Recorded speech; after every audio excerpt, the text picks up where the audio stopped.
When I started in the industry, I'd completed my training and I really felt that my work, the thing I loved to do, was work with people who had challenges with their skin. And I think it was because my family were in nursing, my mother and two of my older sisters were nurses, that I felt this desire to link healthcare and wellness with the work that I was doing.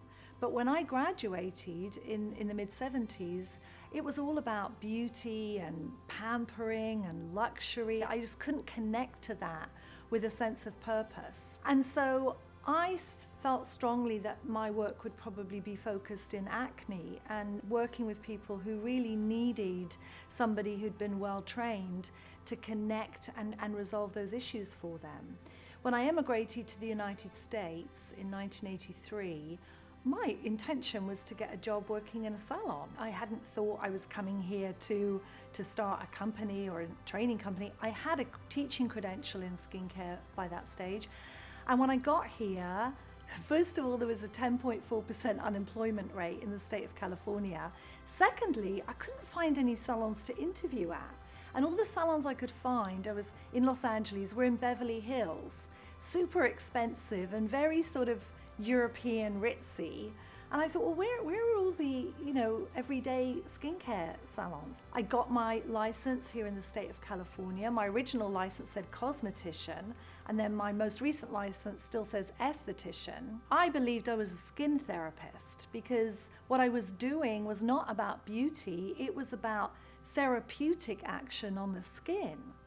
So just as people would say massage therapist or physical therapist, or even psychotherapist, I'm a skin therapist. I believed that. I did then, and it's been part of my purpose in my career.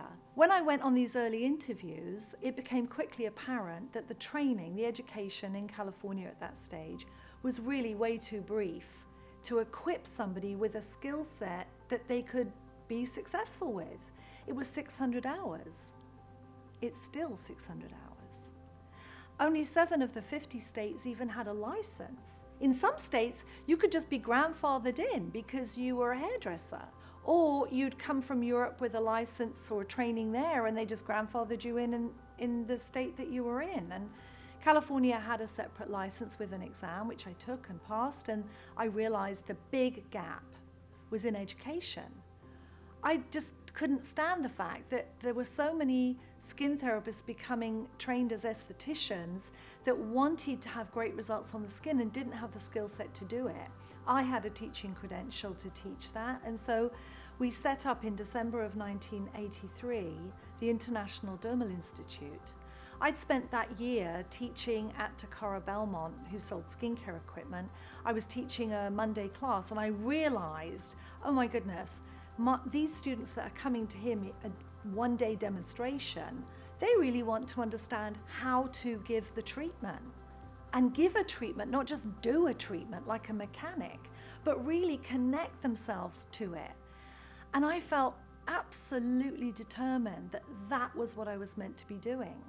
So we set up a 1,000 square foot classroom in Marina del Rey. It was no big location study that made us open there. It was walking distance from our one-bedroom apartment, and I didn't have a car. So we opened up this small office space next to the Social Security office. It was the cheapest rental in Marina del Rey. We sent out a postcard to the state board list of people that were licensed and said, hey, the skincare industry is a huge industry. Are you getting your fair share? Do you have the skills to be successful? And the resounding answer back was, no, and I want to learn them. And so I was teaching every day. I was taking the laundry and the towels and everything home to my one-bedroom apartment at night and doing the laundry in the garage until midnight every night so that we had clean uniforms to take back for the students to wear the next day.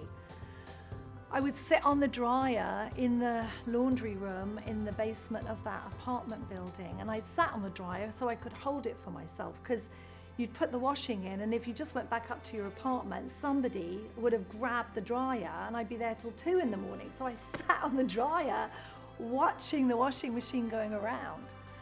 And I would say to myself, what am I doing here? What is this all about? And there has to be a higher vision. And so I would say to myself, It's about total world domination of professional skincare. And as crazy as that sounds now, and maybe arrogant, it wasn't about owning the industry, it was about equipping the industry, skilling the industry, upskilling the industry to become universally successful. That we would have an industry that when you said to somebody, I'm a skin therapist, they would understand what that meant. They would have salons in every corner. I wanted to democratize the industry so that everyone had access to a skin therapist who cared about their client's skin and had the education to get results. I just would sit there and visualize. If we just keep training, if we train well, if more students come, if they tell other people, we can open more schools. It was before the internet, remember, so I didn't have a vision of online, which of course now is such a huge advantage and tool that we use. But this idea that around the world there are skin therapists working in small rooms that do not have the skills to be successful. And they have the ambition and they have the heart. And for whatever reason, I've been put in a spot that I could make perhaps a dent in that. And I realized also that I've had the unique opportunity. As challenging as my childhood was, my mother was widowed and I'd been raised in a family where there wasn't a lot of money. And as challenging as all of us have, we've all got a story. But here's what I did have. I had the opportunity to get a great education in a career that I could transport with myself anywhere in the world. There were people around the world, largely women, who also wanted to have a career. And the two things they lacked was the opportunity to pursue the education and the opportunity to be allowed to do it. And I just made a decision right there in that laundry room. I'm going to make a difference. And together with all the students that we train, we're going to change the industry. And it wasn't me. It was every student that came to every class. It was every skin therapist that started to call themselves a skin therapist. It was every one of us that said it's not about beauty, it's about skin therapy. It's not about pampering and luxury and indulgence. It's about health and wellness of the skin. It's not about saying that this is some kind of treat.